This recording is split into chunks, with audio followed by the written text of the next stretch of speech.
Merci bien. Je vais commencer par la dernière question qui concerne le lithium. Vous savez, depuis cette année, le Mali est devenu le premier producteur africain de lithium. Il n'y a qu'un seul pays en Afrique qui produit du lithium actuellement, c'est le Zimbabwe. Mais au Mali, nous avons 2 mines de lithium maintenant, la mine de Bougouni et la mine de Goulamina. Donc nous sommes premiers producteurs africains de lithium. Et ce que j'aime bien, ce que vous avez dit, monsieur connaît la solution, c'est je me suis posé la question et j'ai écrit, est-ce que le lithium va connaître le même sort que l'or pour le Mali? Pour vérifier qu'est-ce qui est produit. Et si vous n'avez pas de système de raffinerie, vous ne pouvez pas savoir. Et ce sont des ressources non renouvelables. Deuxièmement, le lithium, Goulamina, nous sommes avec Ganfeng. Ganfeng, c'est le numéro 1 mondial du lithium. De l'exploration jusqu'au recyclage des batteries. Qu'est-ce que nous sommes en train de faire avec Ganfeng pour un transfert de compétences et de connaissances, de technologie? Donc, il faut une stratégie, il faut une vision stratégique par rapport à cela.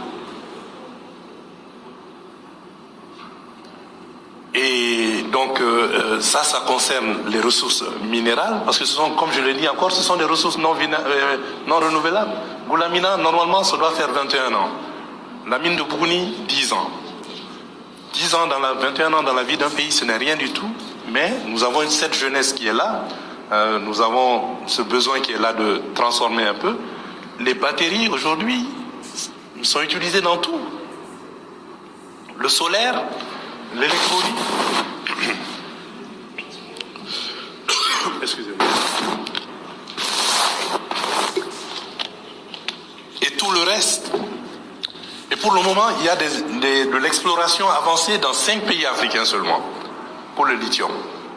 Donc, en attendant, nous sommes premiers producteurs africains, profitons de cette place stratégique pour nous positionner pour la production de batteries en lithium. Ça va résoudre le problème de stockage, pour les appareils électroniques, pour les véhicules électriques, mais surtout le fait que nous soyons avec le numéro 1 mondial, profitons de cela. Madame Diallo a parlé de vision stratégique. Nous avons toujours eu une vision stratégique, oui.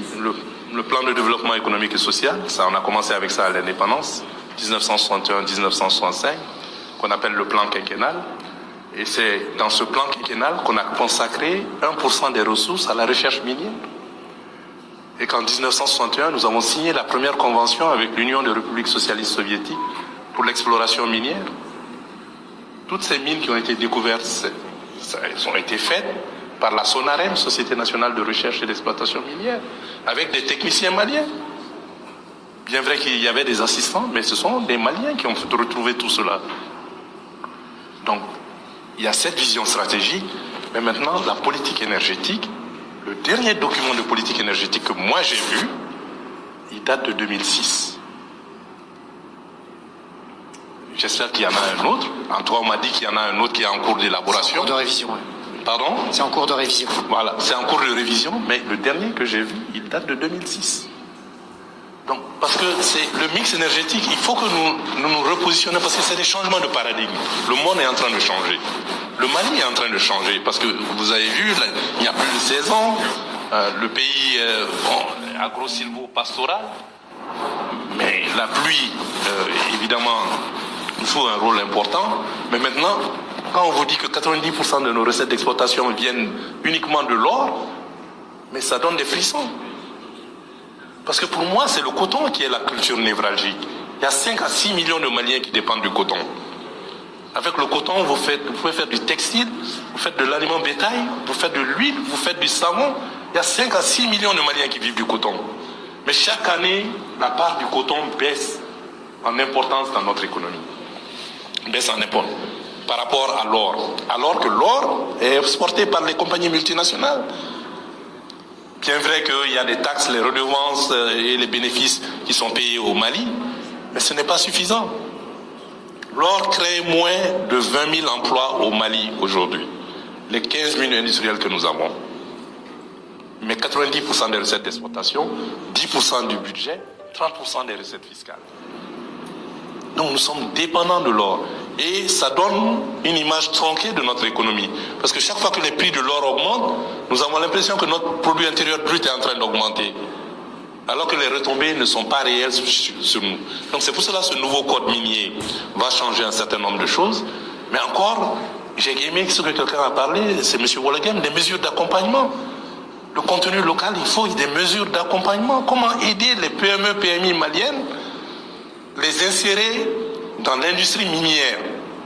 Au lieu qu'on nous amène des expatriés, des compagnies qui... Alors que les répondants sont au Mali ici. C'est comment faire connecter l'industrie minière à l'économie locale. C'est ça le renforcement du contenu local. C'est dans les textes, mais il faut des mesures d'accompagnement. Parce que les textes à eux seuls, le Mali a toujours eu les plus beaux textes. Mais dans la mise en œuvre, beaucoup de gens viennent s'inspirer du Mali. Dans tous les domaines. On l'a dit, personne ne conteste l'expertise des Maliens, mais c'est dans la mise en œuvre. On a un problème de ressources humaines et de gouvernance. C'est-à-dire comment on gère nos ressources. C'est ça la difficulté essentielle. Donc maintenant, sans plus tarder, je vais dire deux ou trois mots sur l'hydroélectricité. Madame l'a dit, mais c'est le changement climatique qui pose le problème avec l'hydroélectricité.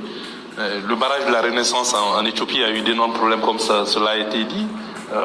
Taoussa, on avait eu le financement, mais il y a eu encore des bisbis parce qu'il y a un enjeu très politique par rapport à la gestion des ressources en eau.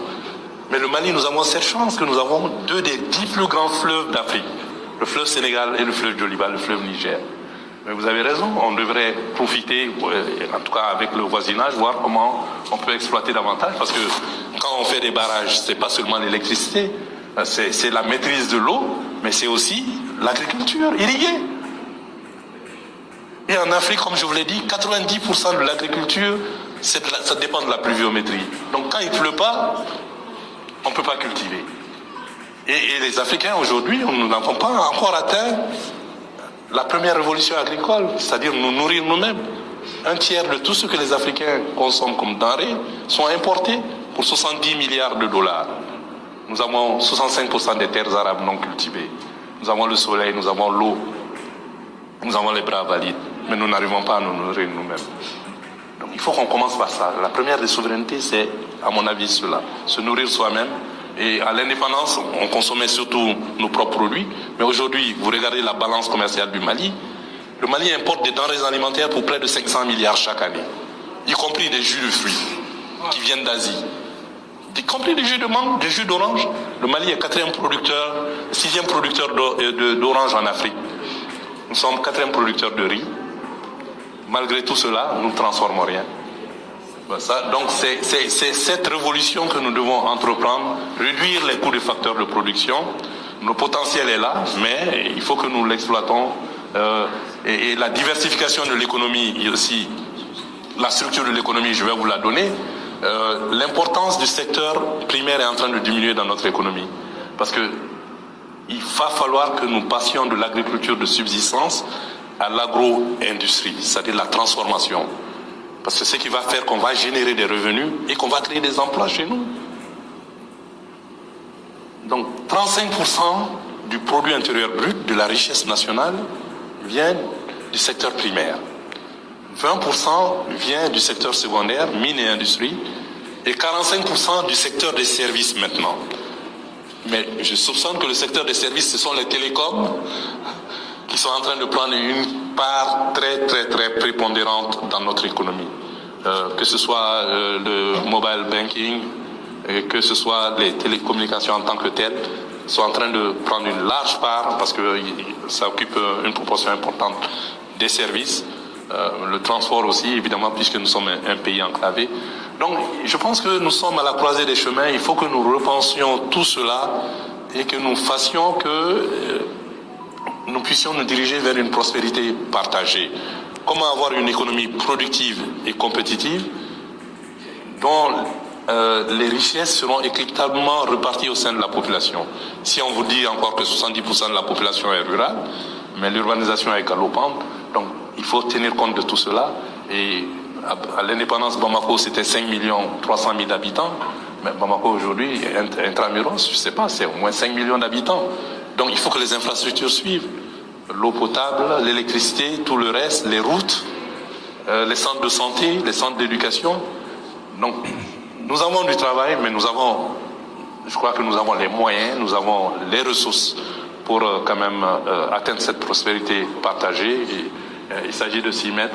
Le financement est un cellulaire de la guerre, l'accès aux ressources financières, et nous devrions quand même faire un peu plus de pression sur l'autorité monétaire pour que les taux d'intérêt puissent baisser un peu et que les durées des prêts puissent être un peu plus longues, parce que c'est avec cela qu'on pourra financer non seulement l'industrie, mais qu'on pourra financer les infrastructures qui sont le sous-bassement, le socle du développement.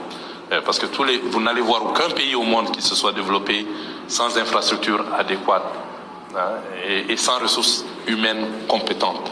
Donc nous avons cette jeunesse, il faut la former aussi. Sciences, innovation, technologie, recherche. Et tout cela, je pense que, évidemment, on a vu tous ces jeunes Maliens et moins jeunes comme nous qui sont là. Et c'est une diversité d'expériences. Et je pense que la diaspora aussi apporte beaucoup. Et on parle de financement. Mais en 2023, la diaspora malienne a envoyé à travers les circuits officiels 631 milliards de francs CFA. C'est plus que l'aide publique au développement, c'est plus que les investissements directs étrangers. Ça, c'est uniquement par les circuits officiels. Je suis sûr qu'il y a autant qui soient venus par les circuits officieux. Mais tout ça va dans la consommation. Comment est-ce que nous, quand j'étais à l'unité PPP, on avait pensé au fond, des bons de la diaspora, comment financer certaines infrastructures stratégiques avec l'apport de cette source, cette manne stable qui est disponible, parce que les taux d'intérêt sont très faibles en Europe, sont plus élevés ici, mais nous avons besoin d'infrastructures, il nous faut des ressources, les fonds de pension, l'INPS, CMS, où vont leur argent? On doit mettre ça dans l'énergie, on doit mettre ça dans les routes, on doit mettre ça dans l'éducation. Donc je pense qu'il y a des pistes de solutions. Maintenant, le secteur privé, le financement privé, c'est surtout de cela que nous parlons, parce qu'aujourd'hui, vous savez, tous les États sont en difficulté, les ressources budgétaires sont insuffisantes. Vous avez vu, les chocs exogènes sont là, les prix du pétrole augmentent, les facteurs géopolitiques. L'État ne peut plus tout faire. L'État marchand, c'est fini. Donc il faut que le secteur privé se réveille, prenne sa responsabilité, mais il faut améliorer ce dialogue public-privé où l'État va collaborer avec le secteur privé pour atteindre cet objectif, pour en tout cas améliorer les conditions de vie des populations. Bon, sans plus tarder, je vais mettre fin à ce panel et je vous remercie tous d'être là.